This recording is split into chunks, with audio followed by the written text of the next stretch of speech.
Hello students. 5 राज्यों में election complete हो गया और 5 राज्यों के नए चीफ मिनिस्टर्स भी मिल गए।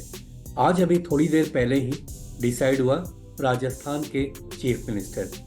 तो ये जो 5 चीफ मिनिस्टर्स नए बने हैं, इनके नाम और इनके बारे में थोड़ी जानकारी आपको होनी चाहिए। तो चलिए देखते हैं आज के करंट अफेयर्स में सेलेक्ट एफर्ट क्या आपके लिए लेकर आए हैं, क्या है हाइलाइट्स, साथ में और भी जो नेशनल इंटरनेशनल न्यूज़ हैं या स्पोर्ट्स वर्ल्ड से कोई न्यूज़ है और जो ट्रेंडिंग है, ये तमाम हैंड पिक्ड न्यूज़, ताकि आने वाले एग्जाम में आपको ये हेल्प कर सके। तो चलिए शुरू करते हैं। पहला point, the new chief minister of Madhya Pradesh. कल डिसाइड हुआ मध्य प्रदेश के नए चीफ मिनिस्टर और बीजेपी वहां पर जीती है। तो चलिए देखते हैं 4 में से क्या राइट आंसर है, और डी ऑप्शन इसका राइट आंसर है, वो है मोहन यादव। ये मोहन यादव जी हैं और ये मध्य प्रदेश के नए चीफ मिनिस्टर बने हैं। So Mohan Yadav is the new chief minister of Madhya Pradesh. कुछ और जो 3 नए चीफ मिनिस्टर्स बने हैं उनका भी नाम यहाँ पर दिया हुआ है, उसे भी रिवाइज कर लेंगे आप, वो कौन कौन है। तो चलिए देख लेते हैं। तेलंगाना से रेवांत रेड्डी, ये रहे रेवांत रेड्डी। मिजोरम से लालडू ढोमा, ये रहे राइट। और छत्तीसगढ़ के विष्णु देव साई, ये छत्तीसगढ़ से राइट।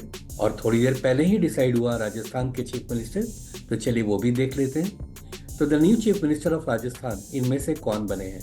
विष्णुदेव साई, भजन लाल शर्मा, अशोक गहलोत या मोहन यादव। और राइट आंसर है इसका बी ऑप्शन, भजन लाल शर्मा। ये रहे भजन लाल शर्मा जी। टेकअवेज देख लेते हैं। टेकअवेज में यहाँ पे आपको आ रहा है, the Bharatiya Janata Party BJP pick Bhajan Lal Sharma, a first time MLA from Sanganer assembly constituency as the chief minister of Rajasthan. बहुत बड़ा सस्पेंस था, दोपहर तक भी, शाम होते होते ये क्लियर हो गया कि राजस्थान के नए चीफ मिनिस्टर कौन बनेंगे। अब यहाँ पर हम फिर से एक बार रिवाइज कर लेते हैं चारों चीफ मिनिस्टर्स, टोटल 5 इनको लेकर। तो कौन कौन बने हैं और कहाँ से बने हैं? तो ये रहे मध्य प्रदेश के, ये तेलंगाना, मिजोरम और छत्तीसगढ़। और इनके नाम क्या क्या हैं? सो मध्य प्रदेश से मोहन यादव, ये रहे। तेलंगाना से रेवांत रेड्डी, ऊपर है। मिजोरम जोराम पीपल्स मूवमेंट, इनकी पार्टी का नाम है, उसके लीडर हैं लालडू होमा, ये रहे। और छत्तीसगढ़ के विष्णुदेव साई। तो उम्मीद है ये 5 आपको याद रहेंगे। और आगे बढ़ने से पहले फ्रेंड्स, यहाँ देख लीजिए, सेलेक्ट एफर्ट आपके लिए रोज करंट अफेयर्स के हैंड पिक पॉइंट्स लेकर आते हैं। कोशिश करते हैं कि ऐसे ही पॉइंट्स हो जो आपके आने वाले एग्जाम में हेल्प हो सके। तो इसके तहत तमाम न्यूज़ रहते हैं आपके लिए, और उम्मीद करते हैं कि आपको पसंद आता होगा। तो कमेंट बॉक्स में लिखिए, नहीं पसंद आए तो डिसलाइक भी लिख दीजिए, नो प्रॉब्लम। हम समझे तो, और बेहतर तो ये होगा कि अगर आप उसमें बता सकें हमें कि क्या उसमें चेंजेस आना चाहिए, तो हम वैसा कोशिश करेंगे वैसे चेंजेस लाने के लिए। तो फ्रेंड्स, अभी तक अगर आपने सब्सक्राइब नहीं किया है तो कर लीजिए इसको, और बेल आइकन को प्रेस करना बिल्कुल नहीं भूलिएगा। अब चलिए आगे बढ़ते हैं, और कौन कौन सा इंपॉर्टेंट न्यूज़ है, और बेहद इंपॉर्टेंट न्यूज़ है अभी यहाँ पे। और वो है, सुप्रीम कोर्ट ने अपहेल्ड किया है गवर्नमेंट के डिसीजन को to remove which article of the central government. यानी सुप्रीम कोर्ट ने, गवर्नमेंट का एक डिसीजन था एक आर्टिकल को रिमूव करने के लिए, सुप्रीम कोर्ट ने उसको अपहेल्ड किया है, यानी उसको अप्रूव किया है कि वो सही डिसीजन है, विद इन द कॉन्स्टिट्यूशन है।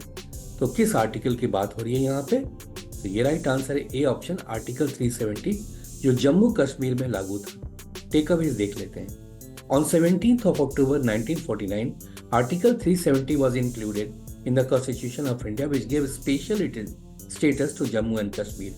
Center had removed Article 370 from Jammu and Kashmir on 5th of August 2019. Now, the recent news is the Supreme Court has ordered to hold the assembly election in the state by 30th of September 2024. तो supreme court ने एक तरफ तो ये validity बताया, ये valid बताया government का डिसीजन कि आर्टिकल 370 को वहाँ से हटा दिया जाए, और साथ में सुप्रीम कोर्ट ने ये भी कहा है कि 30 सितंबर 2024 तक वहाँ पर इलेक्शन भी करा दी जाए। टेकअवेज देख लेते हैं, जम्मू कश्मीर का कुछ करंट अफेयर्स भी है यहाँ पे। तो कैपिटल वहाँ पे श्रीनगर है और जम्मू, दो कैपिटल्स हैं यहाँ। तो ठंड के समय में, कोल्ड के समय, विंटर्स के समय में ये जम्मू होता है कैपिटल, और समर्स के समय में श्रीनगर। यहाँ के लेफ्टिनेंट गवर्नर हैं Manoj Sinha. Reserves of 59 lakh tons of lithium have been found in Reasi district of Jammu and Kashmir. एक बहुत बड़ा फाइंड है ये, लिथियम का बहुत बड़ा खान मिला है, जिसमें एस्टिमेट है कि 59 लाख टन लिथियम होगा। अब ये पूरा निकल जाए, इसको जो प्रोसेसिंग होता है कर लिया जाए, तो कार्स में या नए जो इलेक्ट्रिक व्हीकल्स हैं उसमें इसका बहुत बड़ा इस्तेमाल है। और ये भारत में मिल जाए ये तो इंपोर्ट नहीं करना पड़ेगा, और उम्मीद है कि इससे कार्स या स्कूटर्स या जो भी हैं इलेक्ट्रिक व्हीकल्स, उसके प्राइस काफ़ी कम हो जाए। नेक्स्ट पॉइंट भी याद रखिएगा, G20 टूरिज्म वर्किंग ग्रुप का मीटिंग हुआ है यहाँ पे श्रीनगर में रिसेंटली। नेक्स्ट पॉइंट आ रहा है, where is the 27th world investment summit being held. तो 27th वर्ल्ड इन्वेस्टमेंट समिट ये कहाँ पर हुआ है, और ये भारत में हुआ है। आपको इन चार में से बताना है कहाँ पर ये हुआ है। तो राइट आंसर इसका बी ऑप्शन, न्यू दिल्ली। देखिए यहाँ पर 27th world investment conference 2023 new Delhi 11 to 14 दिसंबर, यानी ये कल तक ये चलेगा। टेकअवेज देखते हैं। The 4-day 27th world investment conference will be organized in New Delhi from 11 to 14 December. World Investment Conference is being held in India for the first time. Theme इसका क्या है? Empowering Investors, IPA Leading the Future. Now friends, एक culture से related यहाँ पर एक question है। In which country has the statue of Tamil poet and philosopher Thiruvalluvar has been unveiled? तो एक विदेश में इनका एक मूर्ति लगाया गया है, तो वो कहाँ पर लगाया गया है रिसेंटली? और राइट आंसर इसका B option, France. Takeaways देख लेते हैं। A statue of Tamil poet and philosopher Thiruvalluvar has been unveiled in Cergy, France.